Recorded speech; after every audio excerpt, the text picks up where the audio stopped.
क्यों?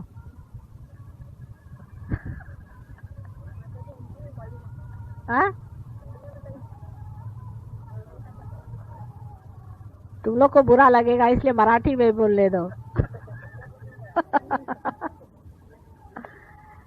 मैं कह रही हूँ कि तुम्हारे सामने जो भी प्रश्न है उन प्रश्नों को तुम अचेतन में छोड़ो, वो मेरे पैर में बह रहा है।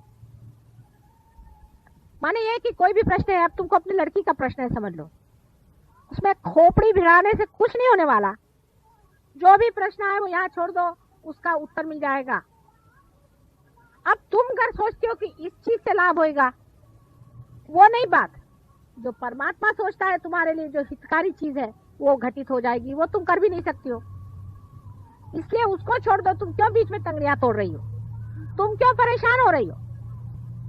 तुमको परेशान होने की कोई जरूरत नहीं, तुम छोड़ तो दो। जो तुम्हारे सारे प्रश्न को सॉल्व करने के लिए पूरी इतनी कमेटी बैठी हुई है, उनके पास छोड़ो तुम।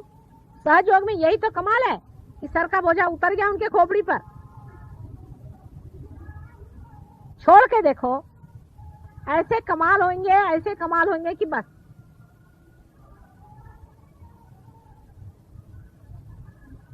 लेकिन मनुष्य की खुददारी की बात हो जाती है, आखिर तक वो ऐसा ही सोचते रहता है कि नहीं मुझी को करना है, मुझी को करना है, और सोचते रहिए एक के ऊपर एक ताना बाना चलता रहेगा। कितना भी आप करते रहिए, आखिर में आप पाइएगा कि आप कहीं भी नहीं पहुंचे और आखिर पागल खाने में ही आप जाइएगा। आपके प्रश्न हल करने के लिए एक बहुत बड़ी कमेटी बैठी हुई है, उसमें पांचों तत्व के अधिनायक बैठे हुए हैं ब्रह्मदेव, सारे धर्म के बनाने वाले बैठे हैं विष्णु जी, और सारे संसार की स्थिति लेकर के और लय लेकर के बैठे हुए हैं शंकर जी। उनको भी तो कभी कभी चांस दो कि तुम ही लोग सारे प्रश्न को ठीक करोगे।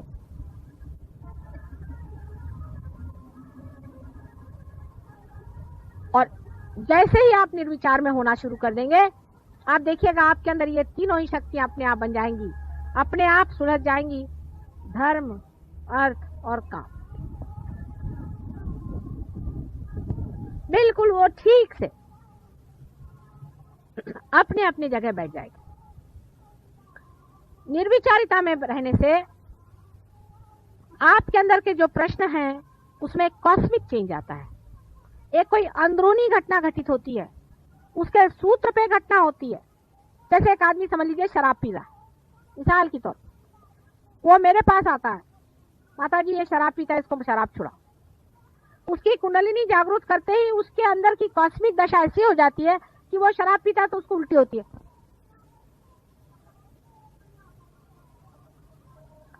फिर ये भी हो सकता है कि शराब की भी जो मादक शक्ति उसको भी खत्म कर सकते हैं। जब शक्ति पे बैठे तो हर तरह की शक्ति को ले सकते हैं, जितनी डिस्ट्रक्टिव शक्ति है उस सब को खत्म कर सकते हैं। लेकिन आप जो ये अपने छोटे से दिमाग से हर एक चीज को सुलझाने का प्रयत्न करते हैं, उसी में गड़बड़ हो जाता है। बिल्कुल निर्विचार, मेरे पैर पे भी लोग रहते हैं तो भी वो विचार में रहते हैं। मुझे इतना आश्चर्य होता है, कम से कम मेरे पैर पे तो विचार छोड़ दो, वहां पे भी उनका चलते रहता है विचार। मैं कोशिश कर रही हूँ, हाथ पर चला रही हूँ, ये कर रही हूँ, सारा तांडव नृत्य हो रहा है और ये लोग इधर विचार ही कर रहे हैं। कम से कम मेरे पैर पे विचार छोड़ना आना चाहिए। फिर धीरे धीरे ये आदत बनते जाएगी निर्विचारिता की। बस एक छोटी सी चीज है कि निर्विचार में रहना सीखो। कोई सा भी आपका प्रश्न हो, निर्विचार में रहो। ऐसे मैं आपको सुझाव देती रहती हूँ, आपका ये चक्र क्यों पकड़ता है, वो चक्र क्यों पकड़ता है, छोटी छोटी बातें हैं, उसको समझ लेना चाहिए। आपका शरीर ठीक रखो, मन ठीक रखो। मन की भी बहुत सारी बीमारियां होती हैं। औरतों को बीमारी होती है कि आदमियों के पीछे में मरो, खास करके आदमियों को और बीमारियां होती हैं। मन की अनेक बीमारियां होती हैं। उधर जरा सा चित्त रखो, निर्विचार में रहो। एक छोटी सी चीज करने से ही आपका जो स्वयं हृदय में बैठा हुआ स्व है, उसका प्रकाश फैलना शुरू होगा, और वो ही प्रकाश है जो आपके अंदर ये वाइब्रेशंस की तरह से बह रहा। ये आपके अंदर बसा हुआ परमात्मा का जो अंश है, स्व, सेल्फ, उसका प्रकाश सारे संसार में जाता है और लौट के आपके पास आ जाता है। पैराबोली में अनेक उसकी लहरें चलती हैं, गोल गोल घूम के आपके हृदय में आ जाता है। अपनी जो बातें है उसे ठीक रखो, आपका शरीर ठीक रखो, जो आपका दीप है, आपकी जो शक्ति है, तेल, दिमागी जमा खर्च जो है उसमें खर्च न करो।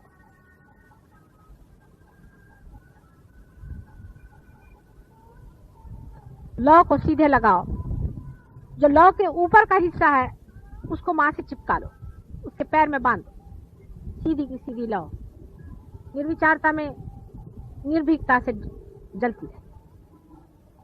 और जब ऐसा आदमी कहीं खड़ा होगा तो उसकी तेजस्विता देखकर लोग कहेंगे कि भाई तुम्हारे गुरु कौन है, ये तुमने किससे पाया। यही सहयोग के लिए आप लोगों को करना है, जहां तक हो सके निर्विचार रहें।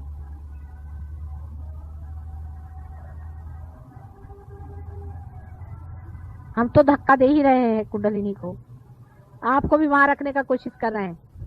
आप भी जरा कोशिश करें, कोई विचार नहीं आना है। और अपना माथा किसी के आगे मत झुकाना,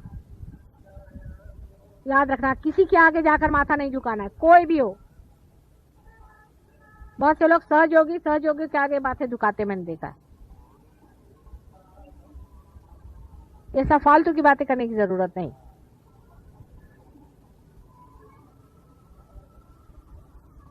मूर्तियों में भी देख के जिसके वाइब्रेशंस ठीक हो, ठीक है। मूर्तियों से आप बहुत बड़ी मूर्तियां हैं, आप स्वयं एक मंदिर है, क्या वो मूर्ति थोड़ी आपके वाइब्रेशन जानती है? वो तो उसमें से वाइब्रेशन बस आ ही रहे हैं बस, और क्या हो रहा है। आप तो अपने हाथ भी चला सकते हैं, दूसरे को आप जागृति दे सकते हैं, किसी का चक्र खराब हो उसको आप ठीक कर सकते हैं। मूर्ति तो बैठी सिर्फ वाइब्रेशन छोड़ रही है।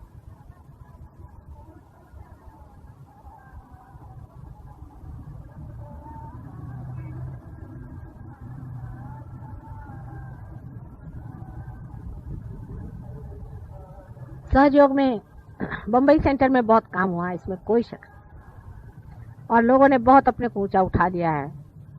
और वैसे भी महाराष्ट्र में बहुत काम हुआ है। एक छोटे से गांव में, राहुरी में बहुत काम हुआ है।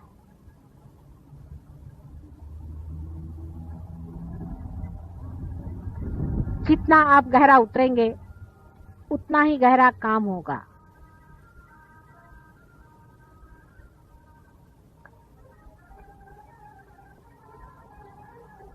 अपने को बहुत ज्यादा लोग नहीं चाहिए, थोड़े ही लोगों से काम बन जाएगा, लेकिन जो भी हो वो पक्के हो।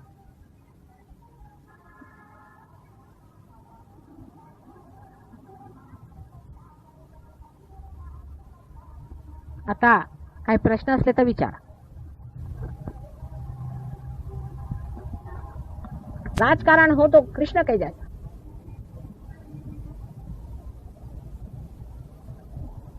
जिस राजकारण के कारण संसार का हित हो, वही राजकारण एक सहयोगी को करना चाहिए। यानी कैसे? मैं करती हूं, आप लोगों को पता नहीं राजकारण।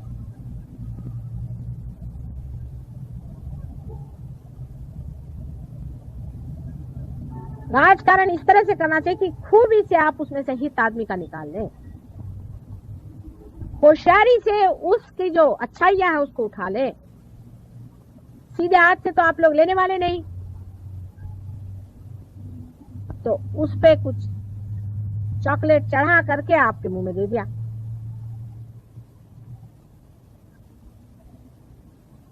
मुझसे बढ़ के कोई राजकारणी नहीं है, बच के रहो। बड़ी राजकारणी हूं मैं, और अगर कोई ज्यादा नेगेटिव होता जाता तो उसको भिड़ा देती हूँ दूसरे नेगेटिव आदमी के साथ में। लड़ते रहो, मरते रहो, लेकिन मेरा जो राजकारण है वो तुम्हारे हित के लिए, क्योंकि सीधे रास्ते आने नहीं वाले, तो राजकारण खेलना पड़ता है, फिर अंत में आते हैं। लेकिन विजडम किस चीज में, कि हम अपना अच्छा देखें, हम अपने अच्छे का सोचें, हम अपना हित सोचें। ये हित की गंगा बह रही है। दूसरी नेगेटिविटी आदमी में किस तरह से आती है, अपनी तरफ नजर रखें। पहले नेगेटिविटी में हम किससे ज्यादा दोस्ती करते हैं, हम किससे ज्यादा मिलते हैं, मिलना बंद करिए, फौरन बंद करिए।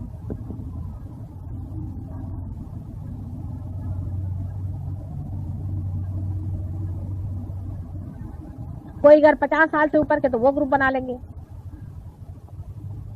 हर एक चीज ग्रुप बनाने के लिए इंसान को कुछ लगता ही नहीं है।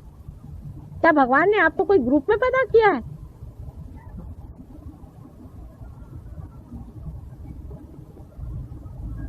अभी तो इंटरनेशनल लेवल पे उतरने की बात है, उसके बाद यूनिवर्सल लेवल पे उतरने की बात है।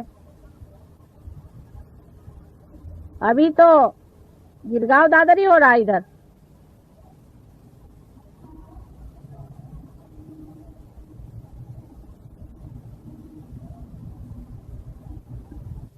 तो एक बड़ा भारी हम लोगों का जो दुश्मन है वो है राजकारण, जो हमारे अंदर बैठा हुआ एक दुश्मन है हमारा बहुत बड़ा। काम क्रोध मद मत्सर वगैरह तो वो तो बहुत साफ है, लेकिन ये चोरी छुपे बैठे हुए अपने अंदर मन में एक बड़े दुष्ट जीव है जिसका नाम है राजकारणी स्वभाव। तो अपने से कहना चाहिए, ओ मिस्टर राजकारणी जरा चुप रहिए, आप हमको मत पट्टी पढ़ाइए।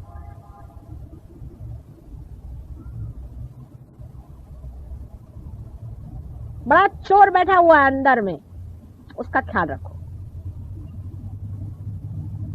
दूसरी नेगेटिविटी कैसी आती है कि हम मिस आइडेंटिफाइड हैं किसी चीज से, माने ये कि हम कहें क्या यहां तक कि हम हिंदुस्तानी हैं। आप कोई हिंदुस्तानी वगैरह नहीं, आप इंसान हैं, ये बात बिल्कुल सत्य है। अब उससे और बारीक बारीक में आइए, होते होते अब मैं किसका नाम लूं कि हम उस गणपति के पास में रहने वाले हैं, या उसकी जो मिट्टी है वो हमारे फलाने गांव से आती, तो हम सब एक। इस कदर के मिस आइडेंटिफिकेशन महामूर्खता के मनुष्य के दिमाग में हमेशा रहते। जब आप अनेक जन्मों में विश्वास करते हैं तो आप ये किस प्रकार कह सकते हैं, क्या आज आप अगर ब्राह्मण है तो कल आप चमार भी हो सकते हैं, और हो सकता कि आप मुसलमान से आज आकर के यहाँ ब्राह्मण बने बैठे हैं। क्या आपको पता है आपका पास्ट क्या था? तो अपना जो गत है, जो भूत है, जो पास्ट है, उसका भी अगर सत्य आप देख ले, उसका भी अगर आप मत्यर्थ देख ले, उसका भी आप अगर तत्व पहचान ले, तो आप उसको भी बिल्कुल समझ सकते हैं कि ये सब बकवास। यानी आप देख सकते हैं कि मैंने ये मिट्टी कहां से इकट्ठी की है मूर्खता की। एक जन्म में मैं तो मुसलमान था, एक जन्म में मैं राजा था, एक जन्म में भिखारी हूं।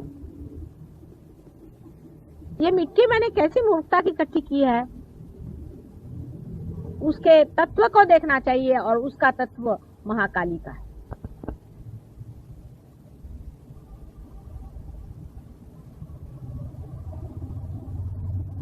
उसका तत्व महाकाली का है। अगर उसको आपने समझ लिया कि ये जो कुछ भी हमारा पास्ट है, ये हमारी बेवकूफी के कारण वहां जमा है। मैं इसकी लड़की, मैं शिवाजी महाराज की फलानी ढिकानी होगी। कौन शिवाजी महाराज? कहाँ है वो? आए मेरे सामने तो पूछे। वो कहाँ और आप कहाँ? वो आए तो घोड़े पे आएंगे?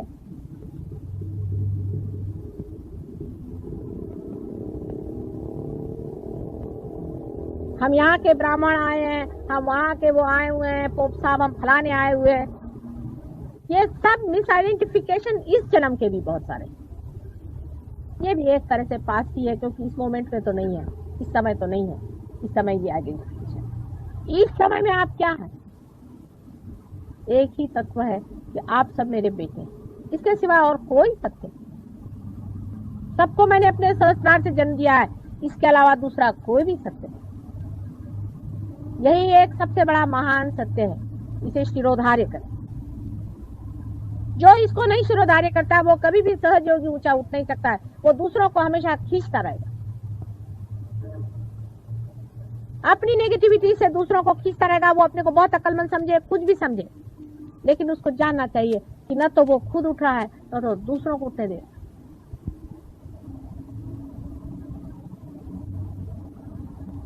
आप सब एक ही माँ के बेटे हैं और सब यूनाइटेड है। इतना ही नहीं, एक ही शरीर के अंदर पनपने वाले आप महत्वपूर्ण चक्र है। ये आप जानते हैं कि नहीं जानते? विराट के अंदर अनेक छोटे छोटे सेल्स हैं, छोटे छोटे पेशियां हैं, उसमें से आप जागृत पेशियां हैं। आप जागृत हैं। आप में से कोई वो पेशियां हैं जो हृदय में है, कुछ है जो ब्रेन में है, कुछ है वो उसके लंग्स में है, कुछ है वो उसके पेट में है। जो जो जागृत ऑटोनॉमस काम है उसके अंदर की पेशियां आप लोग,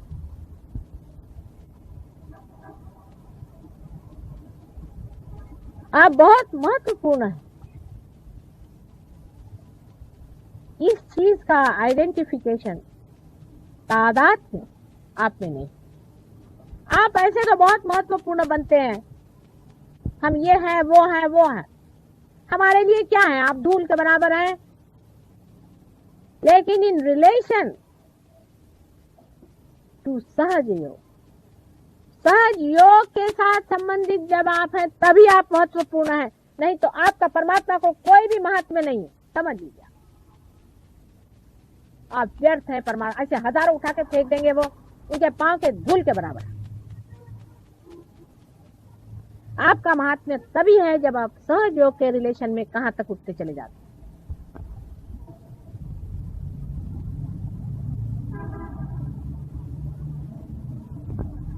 हिंदुस्तानी आदमी के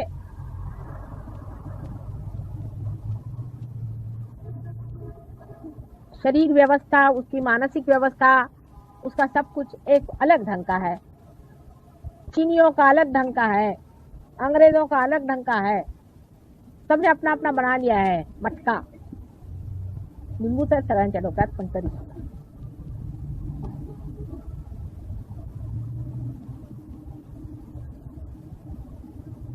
सबने अपने अपने मटके बना लिया। किसी का कैसा शेप है, किसी का कैसा शेप है। उसमें कोई हर्ष की बात तो होनी नहीं चाहिए, लेकिन उसके अंदर का माल मसाला भी एक विशेष रहता है।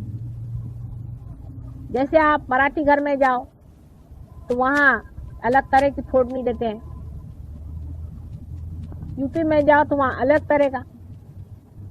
घरोघर मातीच्या चुली असल्या तरी सुद्धा हरेक का अलग अलग फरक तमाशा बना के रखा। अब ये भी मिस आइडेंटिफिकेशन कितना बड़ा जबरदस्त है कि हम लोग सब अलग अलग हैं, हम लोग फरक हैं। हमारे अंदर एक ही सुगंध अपना ही बह रहा है। इससे एक तो कम से कम तादात्म्य कर लेना। पहला सत्य ये कि तुम लोग सहयोगी हो। माने माता जी निर्मला देवी के सहस्त्रार से तुम लोग पैदा हुए हो।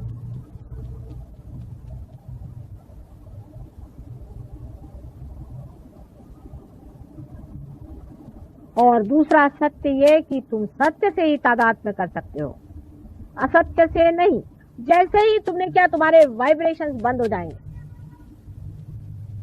अगर तुम मुझे भी कहो कि माँ तुम ये करती हो तो अच्छा भाई करते हैं, क्योंकि हम ही जब सब करते हैं तो ये भी करते हैं, उसकी भी रिस्पॉन्सिबिलिटी हमें लेनी चाहिए।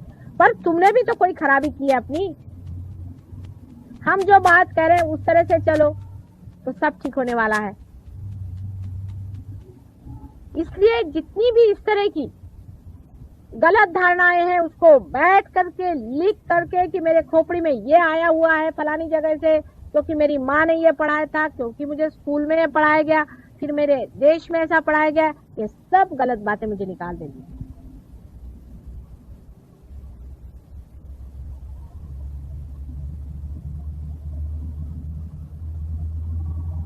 तभी सहयोग से सहयोगी एक ऊंचे तबके के लोग अपने आप ऊपर उठाएगा। जैसे चलनी आप घुमाइए तो चलनी में ऐसे लोग ऊपर आ जाए और बाकी सब नीचे।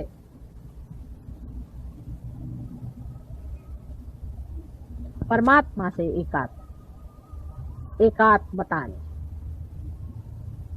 प्रभु परमेश्वर से दोस्ती जोड़नी चाहिए।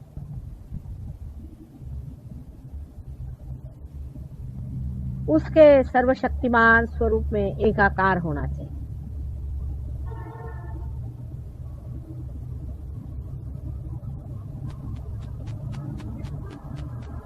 इसको जब आप समझ लेंगे और उससे अपने को तादात्म्य करना।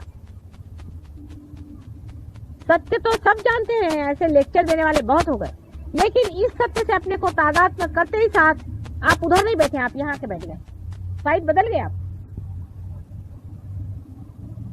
सूर्य के तरफ आप मुख नहीं कर रहे, आप स्वयं सूर्य हो गए। अभी आपने सिर्फ सूर्य के तरफ मुख किया है, फिर आप स्वयं सूर्य हो जाएं। अपनी क्षुद्रता को देखते जाओ, अपने छिद्रों को नापते जाओ। मैं तुम सबको सूर्य बनाना चाहती, इसके सिवाय और मैं कुछ नहीं चाहती।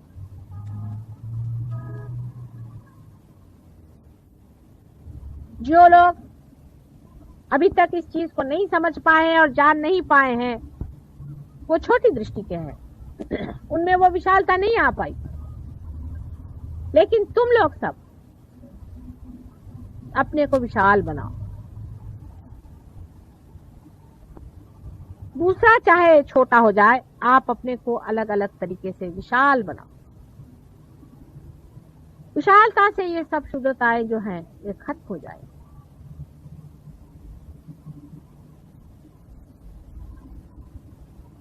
अपने और दृष्टि करते वक्त अपने अंदर के दोष देखने पर अपने को कोई कंडेम करने की जरूरत नहीं है, अपने को बुरा मानने की जरूरत नहीं है, क्योंकि वो भी एक तरीका भागने का है।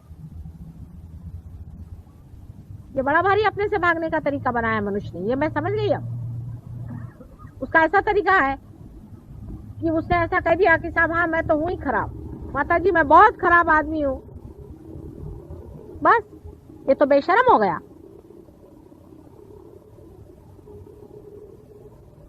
जैसे कि कहते हैं कि हिपोक्रेसी दुनिया में नहीं होनी चाहिए। बेशर्मों से तो हिपोक्रेट्स अच्छे होते हैं मेरे विचार में। बेशर्म जैसे रास्ते पर खड़े होकर कि मैं बदमाश हूं, मैं किसी से डरता नहीं, मैं बदमाश हूं,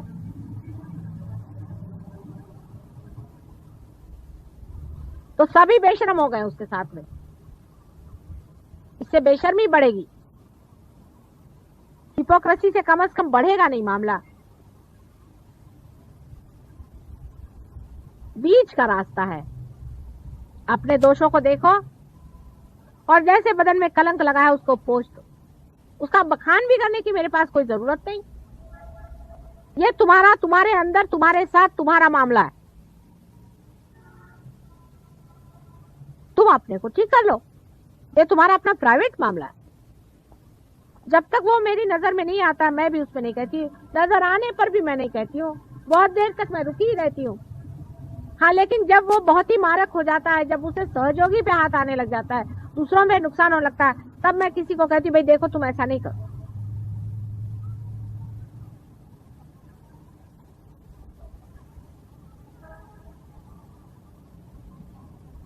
कोई मेरे पास आकर के उसके लिए कन्फेशन करने की जरूरत नहीं है। इसी तरह आप अपने ही अंदर अपनी स्वच्छता को देखो, अपना वर्ण करो। अपना स्वागत करो, अपनी इज्जत करो, अपनी प्रतिष्ठा बढ़ाओ, अपने को ऊंचा उठाओ,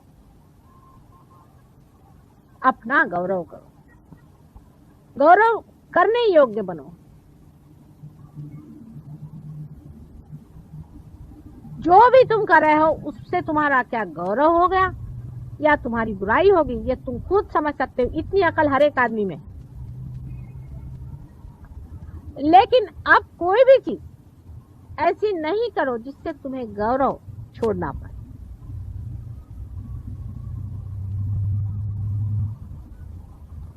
अंधेरे में, कलयुग के घोर अंधेरे में तारे बनके तुम्हें ही चमकना है। जितना अंधेरा गहनतम है उसी में तुम्हें तारे बनके चमकना है। तुम ही मार्गदर्शन करने वाले हो संसार। हम क्या मार्गदर्शन कर सकते हैं, क्योंकि हमने न कोई मार्ग चला है और ना हम कहीं पहुंचे हैं। हम जहां हैं वहीं है और वहीं रहते हैं। लेकिन तुम लोग मार्ग न करके आए हो, तुम लोग उठे हो, तुम्हें लोग देखेंगे। हमारे लिए तो सब कहते कि वो तो है ही सेंट, वो तो होली है, चीज होलीएस्ट ऑफ होली। उनका हमारा क्या मुकाबला। तुम्हारे ही तारे जगाने के हैं। अपनी क्षुद्रताओं को कम करो, एक दूसरे सहयोगियों को क्रिटिसाइज मत करो।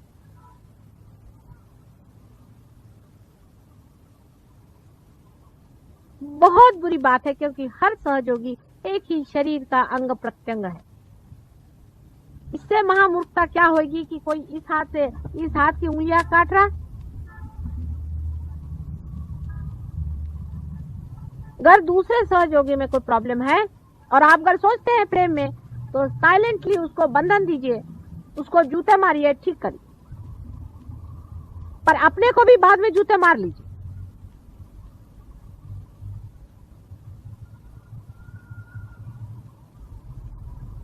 हालांकि ये जरूर बात है कि जो आप लोग पिछले वर्ष थे उससे आज कहीं अधिक उजले हो, और जो 5-6 साल पहले थे उससे कहीं अधिक सुंदर हो। धीरे धीरे प्रगति तो हो ही रही है, कोई गिर नहीं रहा है। कुछ जो ऐसे होते हैं वो गिर जाते हैं, झड़ जाते हैं, निकल जाते हैं, लेकिन धीरे धीरे चीज ऊपर बढ़ती जाए।